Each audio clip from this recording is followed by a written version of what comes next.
Kenny, I'd like to welcome you to the First Church. And on the little brochures is a little bit about our Howard lectures that we have. And they're all on social issues, and they're in honor of a man who was a benefactor of this church years ago. And he was very interested in children, in education, and libertarian principles. And so in honor of him and remembrance of him, we tried to hold these lectures.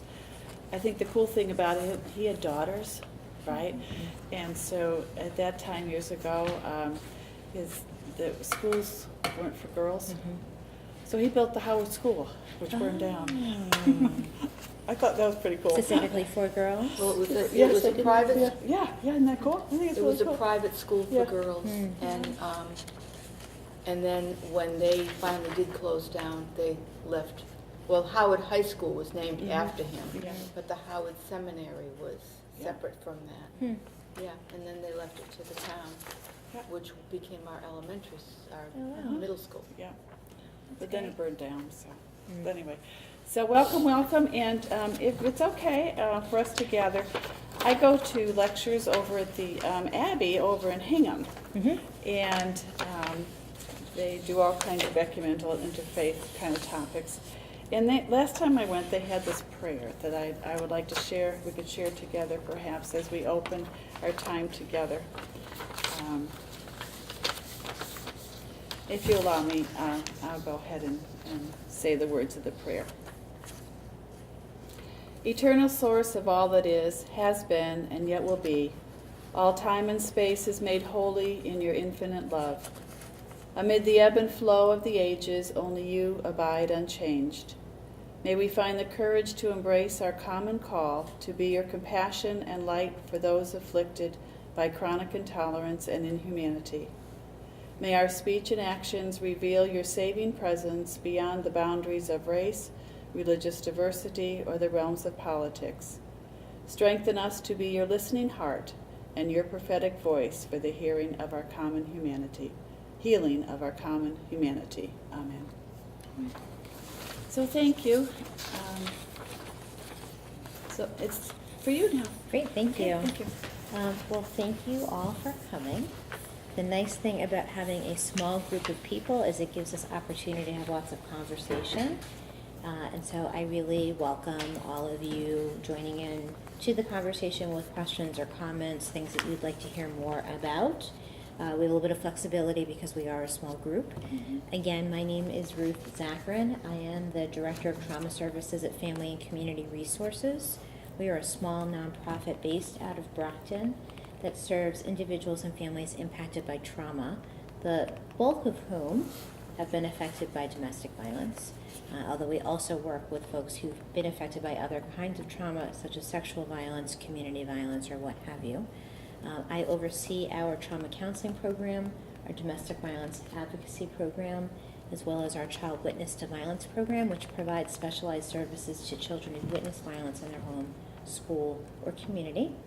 We also have services for offenders. We have a state-certified batters intervention program that operates in Brockton as well as several other locations, including the Cape and Islands, and a supervised visitation program which provides a safe place for non-custodial parents to visit with their children, and that's based in Brockton, Quincy, Hyannis, and Taunton.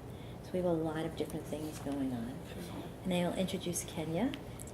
I'm Kenya. I'm one of the domestic violence advocates at Community Resources, and I am actually new. So this is my first presentation, and I as well want to thank you for being here with us tonight.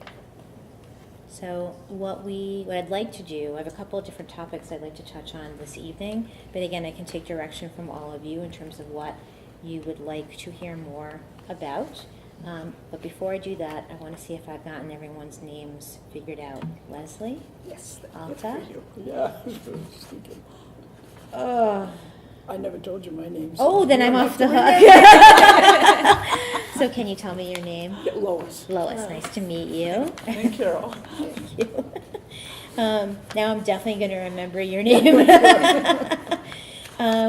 So I'm going to split this into essentially 3 different topics. And one is a general overview of domestic and sexual violence, not because we need to start from scratch, but because we do actually have some new information about the prevalence of these issues in the United States.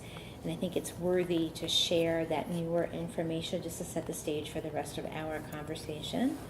I want to also talk a little bit about if you know someone who's in a relationship that is abusive and or unhealthy, things that you can do to support that person. If you're struggling with, bless you, how to be a resource to them. We can talk through just some different thoughts, and if you have any questions about that, we can certainly address them.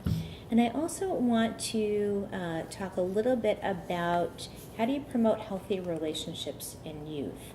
Because as much as I think that the services we provide to survivors are pretty amazing, I'd really like to put us out of business. I would like for us to not have to exist. And we are not going to accomplish that unless we can raise the next generation to have other alternatives besides using violence to resolve conflicts. So I was hoping to touch on that a little bit as well. Great. Anything that I have not mentioned that you would like for us to address before our time is up tonight?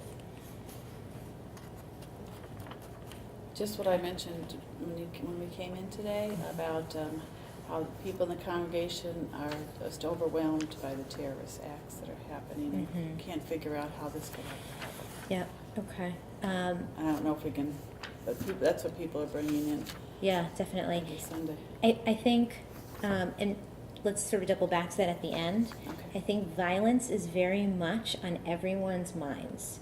But at the same time, and this is in no way a criticism, it's more of an interest to me that when we talk about interpersonal, family, domestic violence, we don't see as much energy around that as we do around sort of global community violence. And what I find interesting about that is I don't think young people are spontaneously violent. I think it's a learned behavior. And I think when kids grow up in situations where what they're seeing is that conflict or disagreement gets worked out through violence, that's something that translates into lots of other venues in their life. So I do see this all as being very connected, but I'm not sure that is really where the larger conversation is right now. So we can certainly double back to that. Okay. Anything else that folks would like for us to touch on before we're done? Okay, so why don't we get started? So first topic is just a little bit about the prevalence of domestic and sexual violence in the United States. And some of these numbers that came out of this recent study through the CDC were surprising even to those of us who've been doing this work for a long time. I've actually been doing this work for 21 years. I never cease learning new stuff about these topics. And so when this study came out, I was really interested to see what was found. It was a pretty exhaustive survey done in 2010. The goal was to look at the prevalence and characteristics of domestic and sexual violence in our society. Who is most likely to experience these forms of violence, and what's the impact? What are the consequences of having domestic and sexual violence be so prevalent in our communities? So what the study found was that 35.6% of women and 28.5% of men in the United States have experienced rape, physical violence, and or stalking by an intimate partner at some point in their lives. Anyone surprised by that? Yeah, I am, especially the man part. Right. It's, you know. Yep. So, and I think that was the reaction a lot of us had, is we have talked for a long time about how prevalent it is for women, but recognizing how many men are impacted by this kind of trauma was really telling, and something that I fear has been hidden for way too long. And it's really only been in recent years that we've started to look at the impact of interpersonal violence on men and give men the opportunity to receive the same kind of services and support.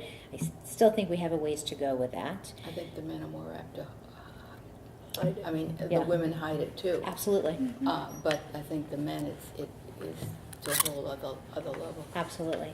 Nobody wants to think of themselves as someone who's been victimized by an intimate partner. None of us want to believe that someone that we love would hurt us. But there's absolutely an added level of barrier for men because that's not how men are socialized. They're socialized to be the strong one, be the aggressor, not to be the one who is being victimized. Right. So just the stigma unto itself can be a real barrier for someone to disclose or reach out for services. So this was important information for us to understand.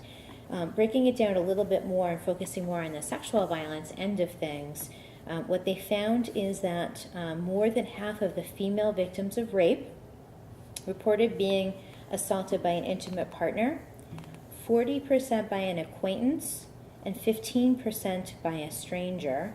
This number adds up to more than 100% because for some women they'd had multiple assaults. So again, it's more than half by an intimate partner, 40% by an acquaintance, and 15% by a stranger. What's interesting about this is, I know for me when I was growing up, the only education I received about sexual violence was totally focused on stranger danger. Don't go up to that white van for that crazy looking man who's offering you candy. And what we now know is that the vast, vast majority of sexual assaults are not perpetrated by a stranger. They're perpetrated by someone known and often trusted by that individual.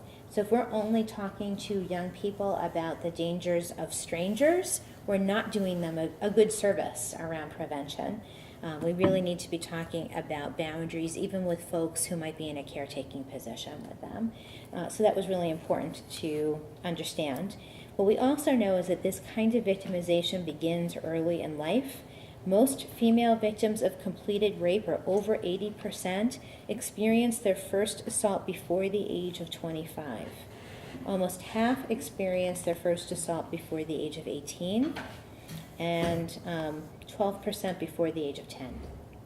So we know that people are being traumatized by sexual violence at very early ages. We also know that once you've experienced a trauma, it puts you at higher risk of experiencing future trauma because it can really affect the way that you view yourself and what's okay or not okay in relationships, and that can leave you more vulnerable. So what I think is really important to understand about this is the conversation about campus sexual assault. We're too late if we're only talking about it in the college age population. Because we need to start this education way earlier than the age of 18. Once they've walked onto a college campus, most often they've had lots of experiences with relationships and have formed some opinions and thoughts about relationships. And also because by the time someone walks on a college campus, there's a decent chance they've already experienced some sort of traumatic event already. Mm-hmm. So by the time we reach college age, if we're just starting these conversations then, it's a little late in the game. And can I just add this? Please. Also the prevention once they are on campus. For a lot of students, they're not exposed, depending on where they come from and also the size of the campus, to diverse cultures, diverse populations, and just the hip culture of the partying, the drinking, because it is a reality when you are on campus. And I think it's important for young adults to know and how to prevent violence, whether it be an active bystander or just, for individual self-care. So if we are kind of setting a whole bunch of 18-year-olds loose on this college campus where all this stuff is happening, and we haven't given them any preparation or prevention education prior to arriving there, we're sort of setting things up to not go all that well. Right. What we also know is for men, victimization happens even earlier. More than a quarter of male victims of a completed rape were first assaulted when they were 10 years old or younger. That is quite young. So many young men who are walking around our communities have already experienced pretty significant trauma. Questions or responses to that before we move on? I hear that some kids get sex ed in school and that kind of thing in relationships. Is that happening or not? Do you know? Well, it depends on how you define sex ed. And I don't think it's consistent. There's no state mandate Regulation, or about how that happens. So each school district or each school can have wildly different versions of what they mean by sex ed. I am the mom of 13-year-old twins, boy-girl twins, so I feel like I'm running a little gender lab in my house, and just sort of starting on the whole adolescent ride. So it's been interesting for me in doing this work to then observe what my kids are getting or not getting from school. And I can tell you from my own experience, it's woefully inadequate. It is not giving them information that is really useful. So they talk about how they're too young to get pregnant, but they don't talk about how you actually get pregnant. So that feels to me like you can't tell them not They gave that to. program to the nurses gave that program to the young kids, like, I don't know, 7, 8, 9-year-olds. I think it's a controversial topic. A lot of folks feel very I know, differently they have about to it. sign and the parents have to, Yeah. and then the parents leave and get another version. And Right. Yes, so it's a tricky thing, but I can tell you that my experience with my own kids is not unusual in feeling like they're not really getting a lot of information that helps them understand what's really happening with that. So we've got a long way to go. Any other questions or comments before we move on? I want to talk a little bit more specifically about violence in teen relationships. Because I think as much as we talk about prevention, we also have to recognize that many young people are already experiencing abusive relationships at a very young age. So unfortunately, when we think about young people, we don't just think about prevention, but we do still have to think about intervention as well. So what we know is that approximately 1 in 3 adolescent girls in the United States is a victim of a physical, emotional, or verbal abuse from a dating partner. It's a pretty high number. And this, as much as we have been talking about youth and community violence, what's interesting to me is that this number actually far exceeds victimization rates for other types of violence. So as much as we're maybe paying attention to things like gang violence or what kids are being exposed to in the world, we're missing the fact that more kids are experiencing violence with their dating partners than in other venues, but we don't talk about that as much. We also know that abuse starts with kids at a very early age as well.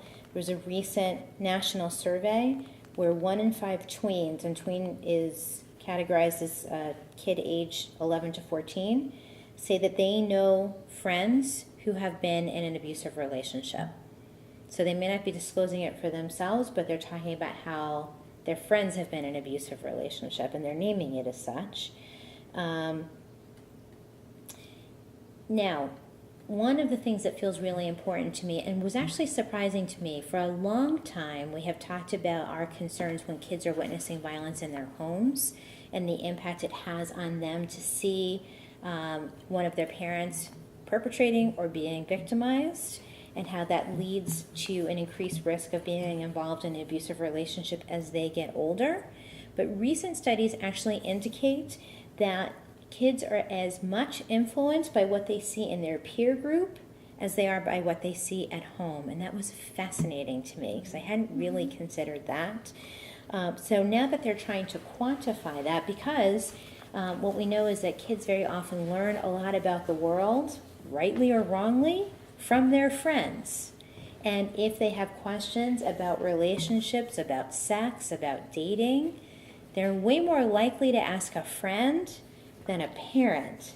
So I think it's important for us to recognize that peer groups are like learning communities. They may not be learning the right information, but that is in fact a place where kids are getting information, rightly or wrongly, about relationships. So now that they're trying to quantify that, what's being found is that adolescents who are part of peer groups that are characterized by high levels of aggression, whether with partners or aggression with peers, are much more likely to experience dating violence either as perpetrators or as victims. So violence begets more violence. And when kids are being exposed to it in their peer community, that influences their own attitudes and beliefs about how acceptable or not acceptable violence is. So that has led me as a parent to ask my kids lots more questions, not just about what's going on in their lives, but what their friends are up to. And I'm lucky to know their friends and feel like I know them quite well. but I kind of want to hear what's going on in the 13-year-old community in my town, because I know that my kids are seeing lots of things that may be different from what I myself might want to teach them. And it's important that I know what that is. And I'm not sure that that's something that folks are recognizing on a larger level. So that was super interesting to me.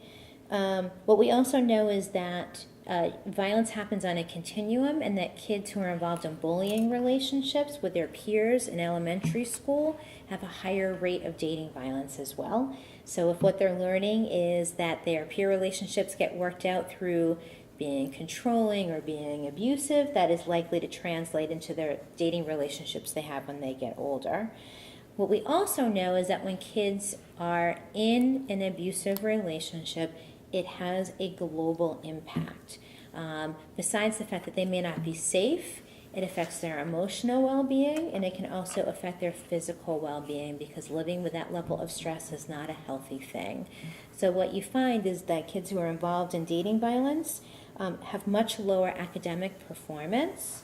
One of the reasons why is if they are consumed with thoughts about their safety or what's going on in their relationship, what they're not doing is learning geometry, because they're so distracted in school. And there's this whole piece now around technology, which we can talk more about, and that constant access to each other, that so many kids are not even sleeping through the night because they are checking their devices or social media or what have you at all hours of the night. And if you're not sleeping well, clearly you're not going to do as well in school. We also see a higher rate of mental health issues, depression and anxiety, and a higher rate of engagement in risky behaviors such as substance abuse, self-harm, and sexual activity. So this is not happening in a vacuum. When a young person is involved in an abusive relationship, it really does impact so many other domains in their life.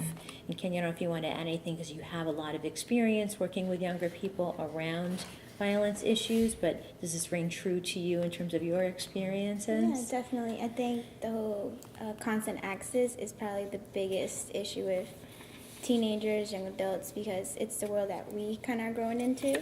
So we, whether it's putting a map out social media wise, constantly checking in places. So if someone is looking to, find someone who is perpetrating violence towards you, then it's definitely access for them. And then, like she mentioned, constantly having to check your device, and, if someone is being a bully, it's no longer, the pushing in school or, the pulling the hair that most people, when they think of a bully, that's what they assume. It's, social media where everyone could see, and it's definitely a lot more access for everyone who could be involved in. It's a little more traumatizing, I want to say. Yeah, because you can't just go home and shut the door and be done. Right. Okay, when you said that the children are learning from their peers, this awful behavior, ultimately, aren't the peers learning it from home, or are they getting it through social media? It's a little bit of everything, definitely. Again, having that access so they can go online and look things up, and, if their parents aren't controlling that, or, their guardian, then it's sort of, that's how they learn. And then also, if they grew up in a violent home, it's just what you grew up with. You see it, you're a witness to that, and then you just carry it on. And I think also kids are consuming so much media. Yes. Especially because they have these devices with internet access on their person all the time. And as a parent, it's difficult to totally know what your kids are consuming. And it's not just what's on TV, it's what's on YouTube, it's what's on Netflix, it's all of the stuff that they're looking at. And very often what they're seeing is not in line with what you would want kids to be learning about when it comes to healthy relationships. So I think that these messages are getting thrown at them from so many different directions. Okay, get specific with me. Mm-hmm. What are the kids looking at? A lot of things. From Facebook, it's a common thing. So, if someone can post a video of, someone, getting bullied or getting beat up, and then that video is passed on, so then it's just constantly looking at videos. I think that's like the biggest Yes. sort of outlet. YouTube's that a big people have. thing. It's a huge Yeah. thing. And even thinking about some popular music and the videos associated with popular music, one of the things that was so alarming for me is when I saw the video for a song that was very popular this year called Animal by Maroon 5. Maroon 5 is a pretty popular band, and the video has the lead singer stalking his real-life wife in a butcher shop with all of this raw meat hanging there, and he's stalking her. And I forget exactly how the lyrics go, but I'm going to get you, I'm going to get you, I'm going to get you is essentially the message.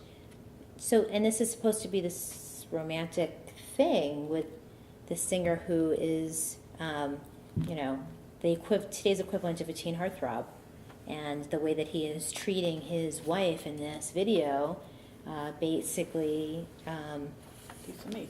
yeah, she's a piece of meat. And I think that those messages are very problematic, and a lot of times kids are just singing these songs to themselves or listening to them, and they're not really even processing what the words mean. So I think that has an impact as well. Subliminal suggestions even to them.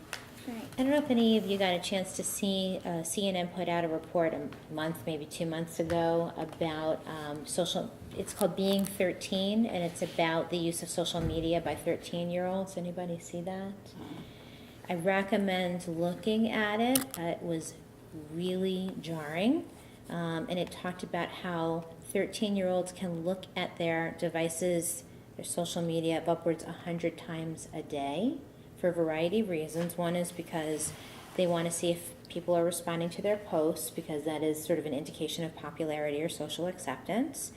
They want to manage what's happening, so they're worried that if they are offline per se, that they won't be able to respond quickly enough if somebody says something negative or does something negative, so they feel like they have to manage this thing constantly. And they also want to see if they're being left out. So there are all of these issues with things like Instagram and Snapchat, where people are posting pictures of what parties, what things they're involved with, and kids easily know when they've been excluded, and they also feel like they have to manage that.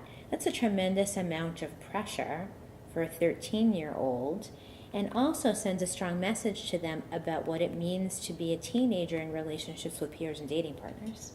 It's a lot of work. So I don't think it's so easy to be that age these days.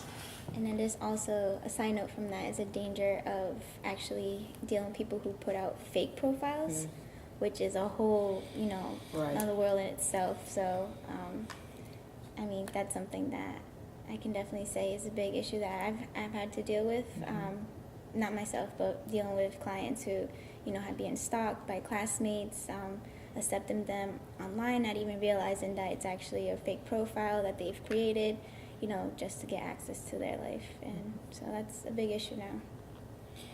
And what we're also seeing is a lot of parents don't feel well equipped to talk about these things with the young people in their lives. And there's one study from Liz Claiborne, which many of you know is a clothing company, but they also do a lot of work around teen dating violence.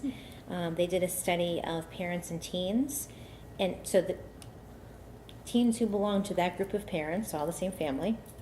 And in this survey, 3 in 4 parents said that they had had a conversation with their teen about what it means to be in a healthy relationship. But approximately 70% of those teens, so teens of those parents, say that they have never had a conversation with their parents about teen dating violence. So for me, that really indicates a disconnect, that whatever parents think that they're saying, they're either not saying the right thing or they're really not being heard by their kids. So whatever education they think that they're doing, it's not landing in the way that they expect. And I think there are many reasons why. And sometimes it's just discomfort with a topic, and other times it's because it's difficult to find the right ways to connect with your child about some of these tough topics. And that's why I think it's so important that we talk to parents about how to connect with their kids, but that we also find other venues for young people to get information that they need to be safe in relationships. And that's where schools, religious communities, youth institutions, bless you, can really play a very important role. So I'm going to switch gears a little bit and get into the more hopeful part, which is about what we can do to support young people with having healthy relationships, because I actually feel like there's a lot we can do. As dire as some of these statistics are, many of these things are in fact preventable. It takes a lot of work, but there are things that we can do to break the cycle of violence that happens. There's this great article called Preventing Youth Violence. It is one of my go-to sources, and I just want to read a couple of excerpts from it because I think it's really important information. One of the things they talk about in this article is that the nature and quality of relationships young people have with friends, peers, parents, and other adults, such as teachers and community members, can influence their behavioral choices, opportunities for engaging in violence, and perceptions of what behavior is acceptable and appropriate. So all of us adults can play a really key role in helping young people shape their belief systems about violence and what is okay in a relationship. And having that influence can have broad impact, not just in their interpersonal relationships, but how they function in their school community, how they function in the community as a whole. So there really is a tremendous amount that we can do. And you don't have to be the parent to have a positive influence on a young person. And what this article talked about is that young people's risk for violence is also buffered by healthy and safe relationships with adults who are not their primary caregivers. These adults include individuals who have formal and stable relationships with youth, such as mentors, teachers, and coaches. And this has really been brought home for me in the past several years as I've become a coach for one of my daughter's lacrosse team. I know very little about lacrosse, frankly. I just volunteered to help, and then I was a coach. But I think what I do know about is how to connect with girls. And it's taught me a tremendous amount about the role that coaches can play, because by definition, you're in a leadership role with young people, and they look to you for guidance and support and encouragement and direction, sometimes more so than their own parents. Because if you yell at them to run the opposite direction on the field because they're going the wrong way, they're going to listen to you, whereas if their parent is yelling at them, they might be tuning them out. And so I found that I've ended up playing a role. It's not just about teaching the skills of lacrosse, which is good because my knowledge is a little shaky, but is more about just being a constant presence and support. And kids like to talk. They like to talk to adults who like to listen. And I find myself hearing about all sorts of things that have nothing to do with lacrosse, and I would like to believe that that gives these young girls a sense that there's an adult who cares about what happens to them. So whether you're a religious leader or a teacher or a mentor or just an aunt, uncle, grandparent, whatever, or just friendly neighbor, you can play a significant role in helping a child feel cared for and that someone is wanting them to be okay in the world. What we know about the whole concept of building resilience, and we talk a lot about resilience in the work that we do, is that resilience comes from stable relationships with caring adults, and again, often not necessarily their family members. So just being present with a young person can do a lot to help guide them with what is healthy and okay in the world. Any comments about that? Anything surprising about that? That's one challenge that we have in this community, is that we have very strong family influences. Mm-hmm. And it's hard for some of our kids to break away from that, Mm-hmm. to go into the peer. So that I think it's kind of, we have a lot of healthy parents and parenting going on. Mm-hmm. And so that's kind of the flip side of some of the struggle you're talking about, I think. Mm-hmm. What you're saying about coaches, Mm-hmm. Yeah. I'm thinking as you're talking about how they can have the positive influence. Mm-hmm. The gentleman who was a teacher and a coach when I was in school, Mhm. he actually came back to town a few years ago. recently passed, and we're trying to put together his memorial service for Sunday. Mm-hmm. And those are the types of stories that people are sending me. Is, you know, even though he was my teacher, or he was my neighbor, and he came across the yard once because he's to have a heart-to-heart talk with me because he saw I was going in the wrong direction. And he said, and I really listened to him, and I knew how much he cared, and it made a difference, and it turned me around, and that's why I became who I am. Was because of this teacher. He was also the coach, and I'm getting messages from Florida and New York and all over. That's nice. That he always took the time. It didn't matter, even if somebody in the middle of the night needed somebody to talk to, they could swing by his house. But that, I think a lot of those things now aren't as available as they were years ago because teachers are afraid to reach out as much as they used to be able to. There's so many other issues. It's but he was a complex. He was, you know,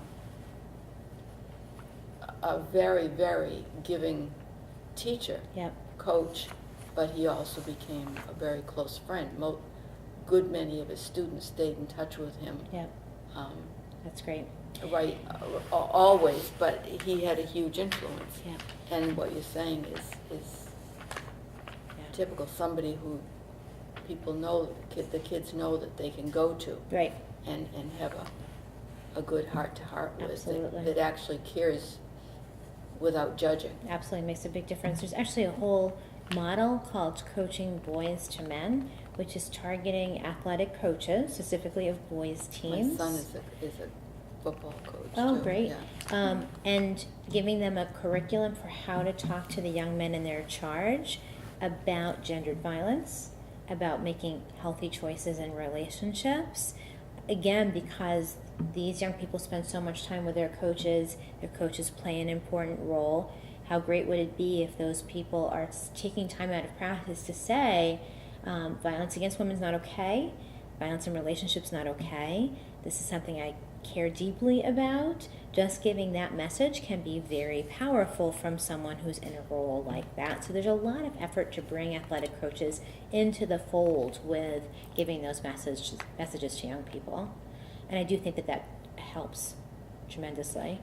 So there are a lot of folks who can get involved in giving these very positive messages.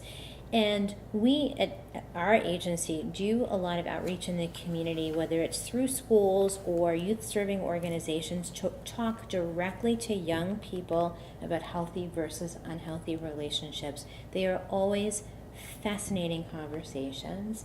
And one of the things that resonates with me that I think about all the time is that young people do not spontaneously know how to have a relationship that is healthy. They will not learn those skills unless they are taught.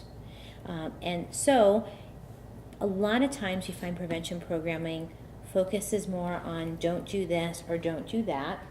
You know, and sex ed is often very much based on what you shouldn't do. But I think it's incredibly important when we talk to young people to not just focus on the don'ts, but to also say, what are we looking for you to do? So that they're not wondering, they're not sort of grasping for what that is. What is an example of a healthy relationship skill? So when we do education with kids, we talk about things that are unhealthy, certainly, but we also challenge young people to identify what do they need for a relationship to be healthy, and respect. Okay, what does that mean? Define respect without using the word respect, which they have a really tough time with. Well, it's being respectful. Well, what does that mean? And so really challenging them to break down some of these concepts and think about what respect means to them. What does trust mean? Trust is not the same thing as honesty, because your partner can be very honest that they cheated on you, but you won't necessarily trust them afterwards. What does it take to build trust? Do you trust someone when you first meet them? How long does it take to build trust? What do you need to see from someone in order to feel like you can trust them? And to really get them thinking about what is it that what are their benchmarks? What are the things that they would look for in a relationship in order to feel like this is something that is healthy for them? And that's often a conversation they've never had before, and it is always fascinating to hear what kids have to say. So that tends to be kind of the theme of the education that we do. We also talk about healthy skills that are healthy, to be healthy in all relationships, not just dating relationships, because respectful communication is something that you can use with anyone: a parent, a sibling, a coach, a teacher, a dating partner, or someone online at the grocery store. If those are skills that you know how to use, you can use them in any relationship. It's also, just as a side note, really kind of fun to think about sibling relationships, because one of the things I like to do is ask kids who they have relationships with, and they talk about dating partners and peers and parents and teachers and sometimes their pets, and they almost never mention their siblings because clearly their siblings aren't human beings, which I always find really interesting. But sometimes kids are trying a lot of these skills out in their sibling relationships, and if they can figure out how to negotiate with a sibling, that usually means they've built some skills that they can use with other people in their lives as well. So we talk about that. We start that education as early as possible, because if we can help younger kids make healthy decisions in their peer relationships, our hope is that will translate into their dating relationships as they get older. And we remind them that they do have relationships with lots of people, that their teacher, who yes is in a hierarchical relationship with them, it's still a two-way relationship. You are both giving and getting in that relationship, and think about what you want that to look like. And the basic tenet of the education we do is to give and expect respect in every relationship. And if we can get more kids thinking about that, I think that that will really help address some of the larger issues of violence that we have in the world, just bringing it back to that. So approach young people in your life with curiosity. What's going on? How are your friendships going? How are your dating relationships going? And sometimes it's hard to bite your tongue and just listen, but I think sometimes we learn more the less that we say, and the more that we just are open to hearing what they have to say and responding with, well, what do you think about that? Was that okay for you? And eliciting responses from them before we jump in with what we think they should think or do. As we can also learn a lot if we leave the conversation open for them to share some of their feelings and responses.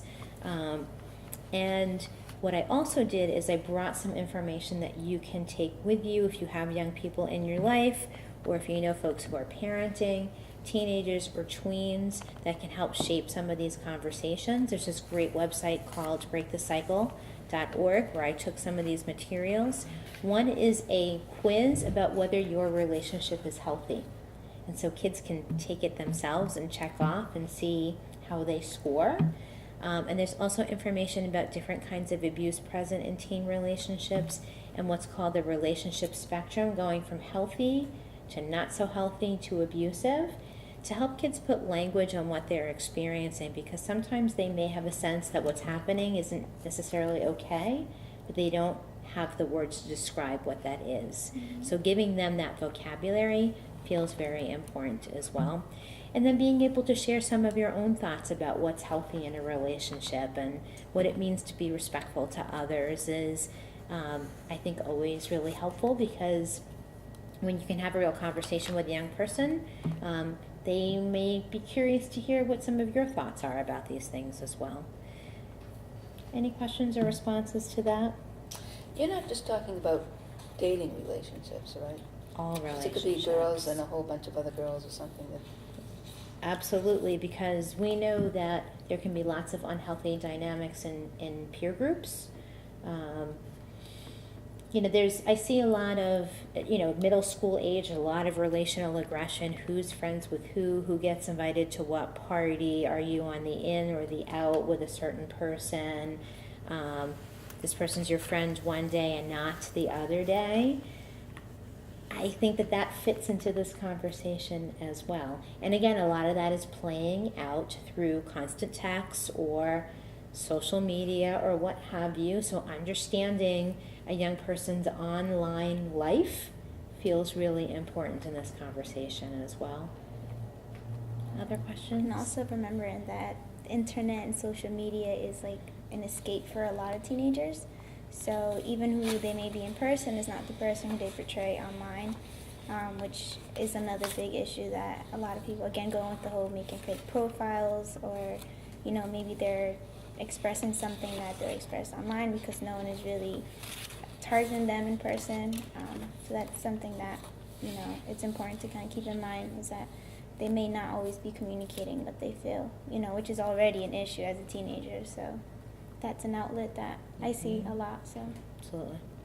Sometimes it's easier to text a feeling than say it out exactly. loud. Mm-hmm. Other questions or responses? I just got back into the teenage arena. Kind of like you, but not with my own kids. But I just heard a conversation recently about a young girl.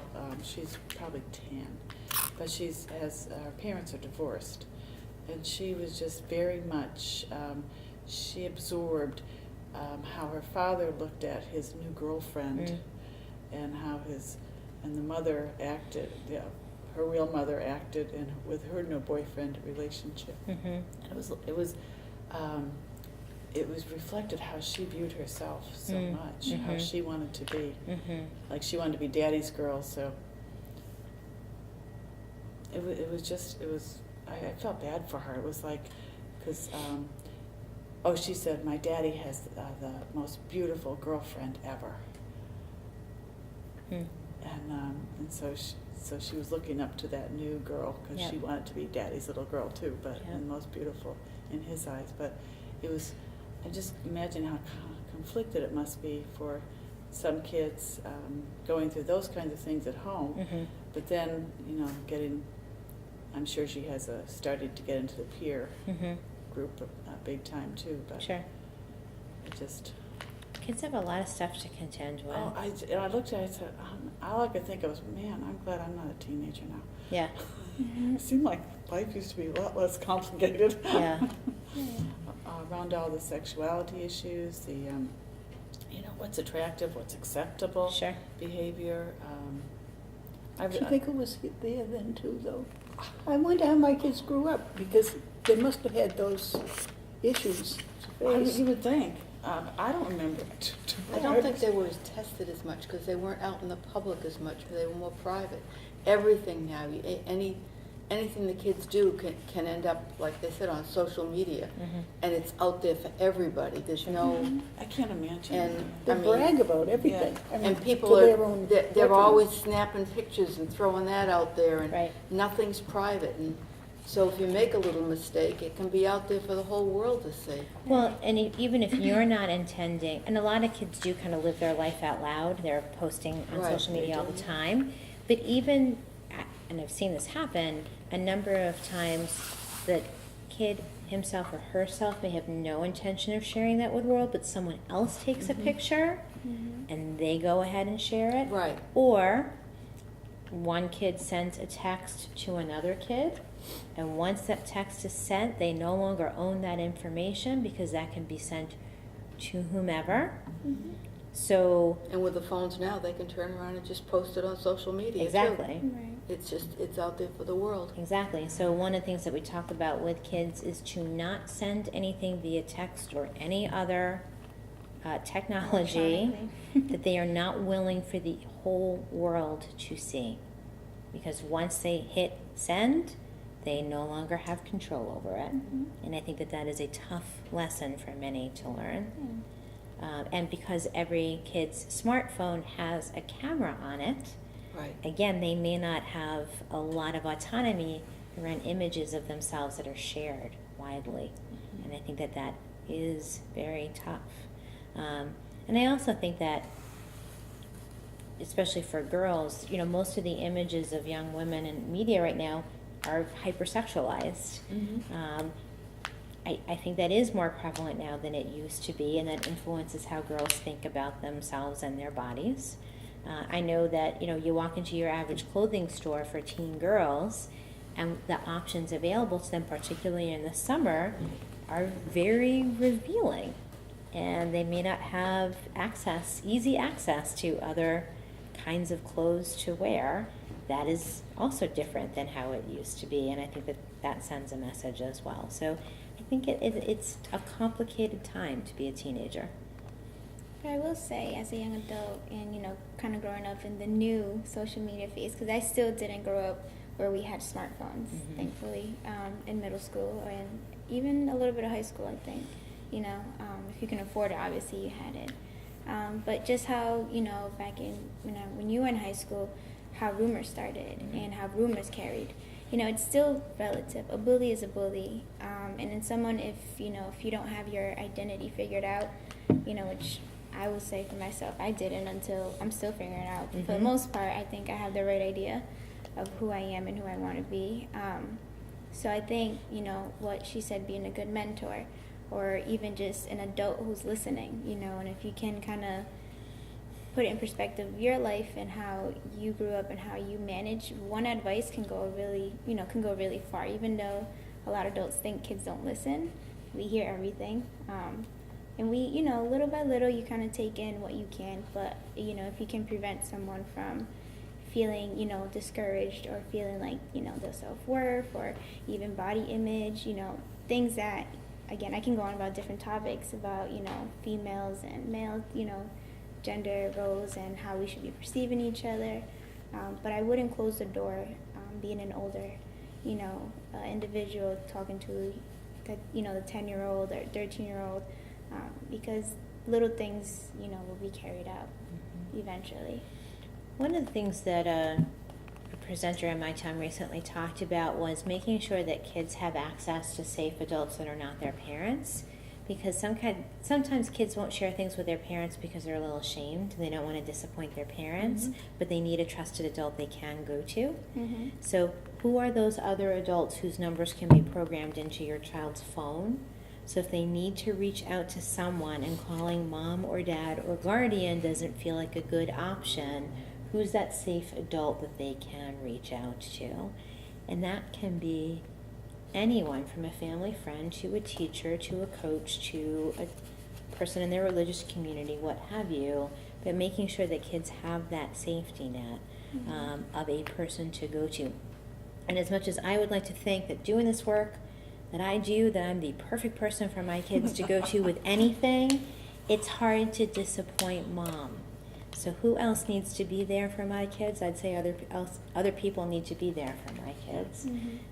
So it's that it takes a village concept of finding that community of support for young people, so that they have a landing spot if they need to, but they also have concerned adults who are giving them good examples and good information about what is safe and okay in a relationship. I think it makes all the difference. I think sometimes aunts and uncles can be, because they love the child, but they also know the parents. Right. And So- are just a little bit more removed. Exactly, Right. and so I think, I know I've experienced that myself, where nieces or nephews have come to me with situations that they were in, looking for how to deal with it or how to approach their parents with it. Yep.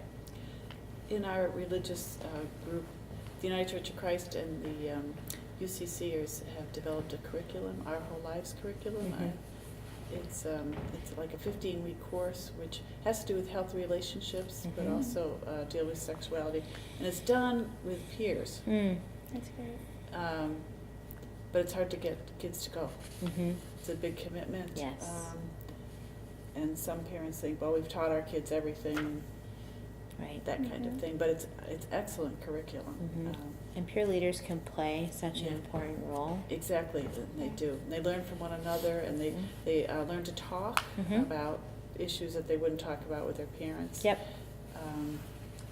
So it's very good curriculum. Yep. I don't know if you've seen it, but. I haven't that one, but I do training with peer health educators on college campuses, so that they can be a resource for other students. And It's important to remember those peer leaders don't have to be the expert, but if they have some information and know when it's time to get a trusted adult involved, that can also make a big difference. So finding ambassadors in the youth community to spread the info and be a resource is definitely a good thing to do. Well, in this community, in terms of that curriculum, we're focusing a lot on also LBGT. Yep, the whole absolutely. community, transgendered. Yeah. And when we do our education, we are very careful to not make any assumptions about what those relationships look like, and to be very open to talking about different kinds of relationships, and however you identify now may not be how you identify forever. It's a very fluid thing. So we are very careful about the language that we use. Yeah. Gets tricky. It does. Yeah. And I want to be sensitive to time because I recognize that it's 8. Oh, it is. Yeah. And I know that you wanted to tie things up by then, which is That would be totally great. fine. Thank But you is so there any other much. final questions that we can answer? We have agency brochures, so if you think of anything else you'd like to know about, have someone that you would like to give our information to, all of our information is on the table, as well as that information for teens about healthier relationships and the relationship spectrum. Please help yourself. And thank you so very much. Thank you.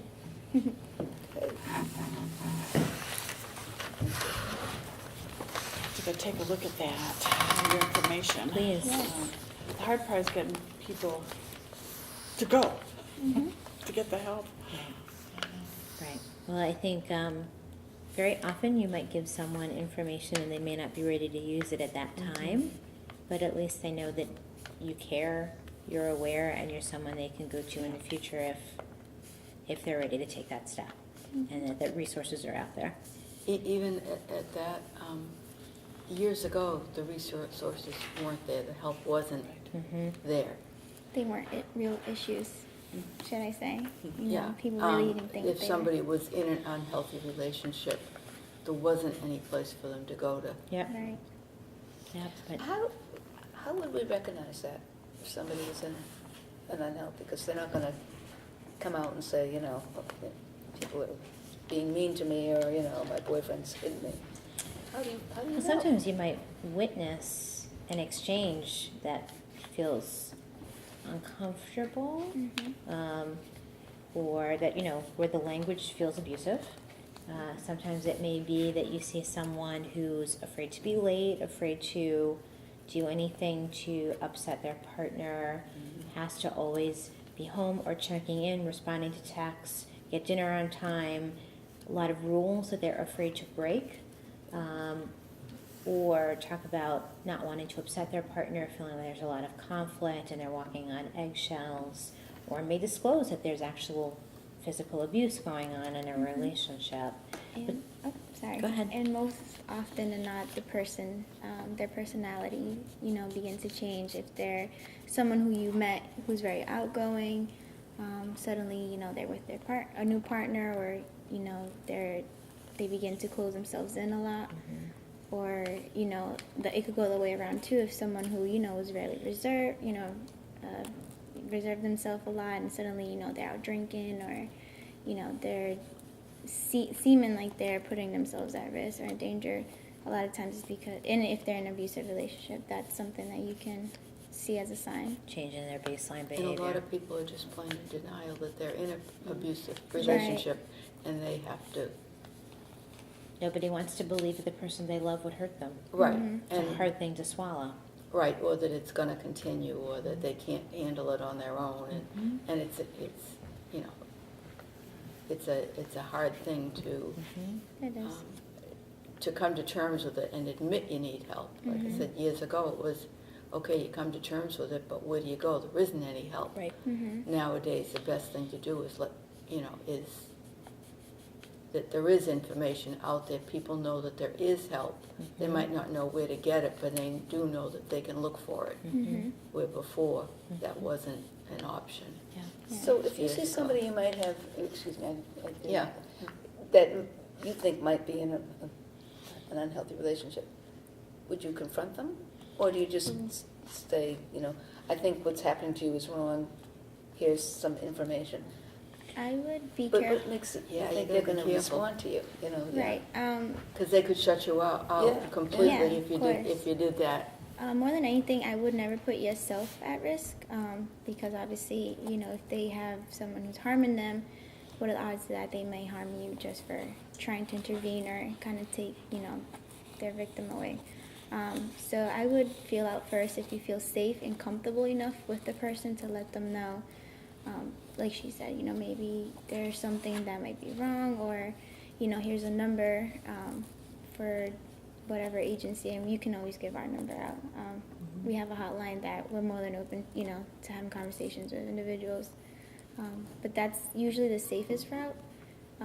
Even if you just let them know that, you know, you look like you might be going through a difficult time. Yeah. And You I'm need to concerned- talk about it. And I'm I'm And here. I'm concerned for you. concerned. Yeah, that's, you know, it's, Feeling out the because conversation. otherwise you can just totally shut them out. They're either embarrassed or they don't want you to know more. Sure. But if you just Right. been there, if you just Yeah. let them know, Mhm. you know, that you have a sense that they might need something. Right. Several months ago, we asked members of a group that we have for survivors to talk about what was most helpful for them from friends and family for support. And if you want, I can share with you some of the That'd be thoughts great, that they... Mhm. So, and we actually wrote, and I'm going to read to you from an article that we put together for the paper based on that. Group members talked about the importance of focusing on the survivor's safety rather than berating the abuser. Many survivors love and care for their partners, but just want the abuse to stop. Join them in thinking about how to enhance their safety rather than make them feel worse about the abuser's behaviors. Offer to be a part of someone's safety plan, which could be storing documents or just being a person they can call if they're feeling unsafe. And listen without judgment. Ask questions without making assumptions or deciding yourself what is best for your friend or loved one. Too often there is an immediate jump to pressuring someone to leave an abusive relationship. This may not seem like a viable option to the survivor at that moment, and focusing on that step as the only way forward may alienate the very person that you are trying to assist. There are many barriers to leaving, so if that's where you're focused on and they're not ready to take that step, they may feel like, I can't talk to this person anymore. But sharing your concern for their safety, but also hearing the individual concerns of the survivor and giving them a voice and deciding what's best for them is huge. Because too often, the abuser has taken choices away. Mhm. So you don't want to be seen in the same light of you're telling them what you think they should do. Conversations like you need to leave him, you know, things like that. It's not something they want to hear because, again, they don't believe that that person is abusing them and that they are a victim.